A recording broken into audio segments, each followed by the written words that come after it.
জীবনে বড় হতে হলে কিছু কথা সচেতনভাবে অন্যদের না বলাই ভালো।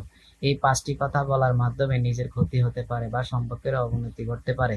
১. অতিরিক্ত আত্মতুষ্টি বা অহংকার। আমি সবকিছু জানি বা আমার চেয়ে কেউ ভালো নয়। এমন কথা বললে মানুষ আপনাকে অহংকারী মনে করতে পারে। বিনয়ের সাথে সবকিছু শেয়ার মানসিকতা রাখাই ভালো। ২. অপরকে দোষারোপ করা। এটা তার দোষ বা ওই ব্যক্তির কারণে এটা হয়েছে বলার মাধ্যমে নিজের দায়িত্ব এড়িয়ে যাওয়া দেখায়। বরং নিজের ভুলগুলো স্বীকার করে সমাধানের পথে এগোলে উচিত। ৩. নেতিবাচক ভবিষ্যদ্বাণী।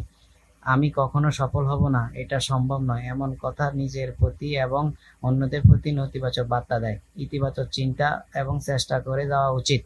গোপনীয় তথ্য ফাঁস করা। ব্যক্তিগত বা ব্যবসায়িক গোপন তথ্য অন্যদের সাথে শেয়ার করা উচিত নয়। এতে বিশ্বাসযোগ্যতা হারাতে পারে এবং সম্পর্কের অবনতি ঘটতে পারে।